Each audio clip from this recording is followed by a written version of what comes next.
All righty, take a peek here. This is Long Shot, the documentary of Kevin Lau's life. My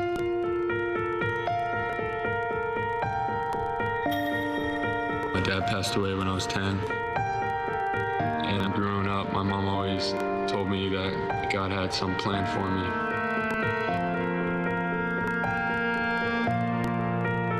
Given my circumstances, I didn't think that was true. Because they're afraid to take it.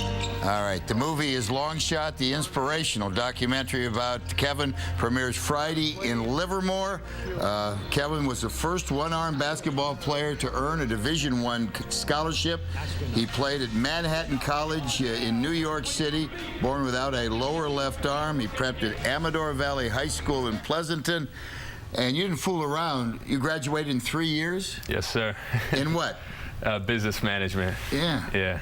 Not many athletes graduate in 9 years, let alone 3, huh? It's a valid point. Yeah. Tell the truth. When you're playing high school basketball, because of your size, you could maybe get around, you know, your disability. When you play college, players are good. How did it turn out? You're right, especially at the D1 level. Yeah. Like you said, it was easy for me to get into the sport for my shot blocking ability. I was, one of the best in Northern California. Yeah. But as far as offense went, I struggled with some different, obviously. And but you still blocked shots in college. I did, yeah, definitely.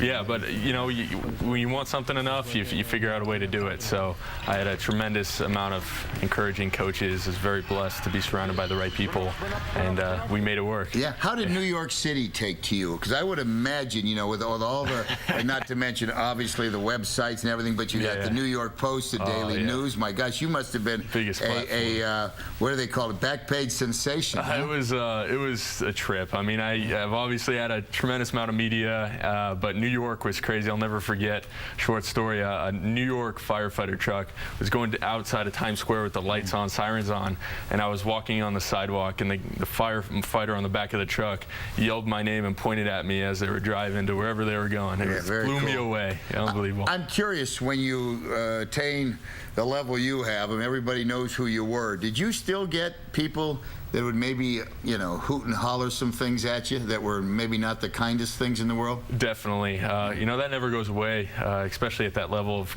competitiveness, I guess. See, I thought, to be honest with you, you make it to college, they say, hey, this guy is an inspiration. How can I yell anything derogatory? Yeah. But there's enough lonely, stupid people out there, huh? Well, when you're beating up their team, okay. In their defense, I don't, blame them. I blocked that out a long time ago, so it doesn't bother me. You ever get tired of people saying the inspirational story when you're thinking, hey, man, I'm doing all right. I got through college on a scholarship. I'm kind of tired of having everybody just say, here is Kevin Lau. How did he do it? Huh? That's an incredibly good question, especially with a documentary on my life and all these different scenarios. I have had my downs with that. It's a lot harder, playing basketball with one arm, but when there's camera crews on you and when you're on the court, everybody's looking at you, there's this fulfillment of a little bit more pressure. Kids coming with disabilities to see you play and everything, and that's in the back of your mind when you're just trying to play basketball. But at the, it's a double-edged sword. I could imagine a lot of people inspired by you, though, huh? And when you see them and they're in tears and you affect them and inspire them, it makes it all worth it. Are you a Republican? We've got a picture here of you and President Bush. Huh? I'm working on mine with President Obama. Maybe we'll get that up pretty soon. Do you think health care will work? I'm going to be a good politician and stay out of that one. No, but so, what do you remember anything from your meeting the president? Unbelievable experience. Yeah, you come from a family of Republicans, and we went out there. It was an amazing experience, obviously, for a high school kid to meet, the President of the United States coming off Air Force One. I did end up breaking my leg that same day in a basketball game. Geez. Lost all my scholarships on the West Coast. Not to, incredible. On the documentary, too. Obviously, I'm not giving away too much. But how long they've been? The documentary started when you were in high school, right? Exactly. It started when I was about 17. I'm 23 now, so it's been a huge process. A couple thousand hours of footage condensed to an hour and a half. Yeah. I like to have somebody on the set that's older than me. Can we bring your stepfather up? Hey. No, I love your stepfather. And no, he's terrific. No, are you older than me? No.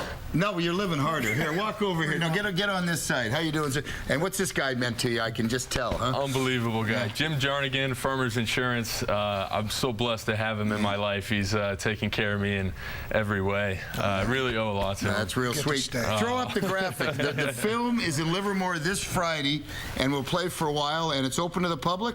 It is.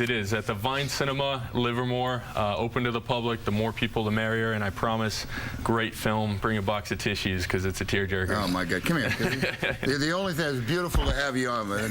Thank you. Damn it, you're not younger than me. But anyway, no, I'm teasing you. No, boy, no, you can just tell the love he's got, so congratulations to you, too, Jim. Way to go, Kev. Thank you, sir. At Volkswagen.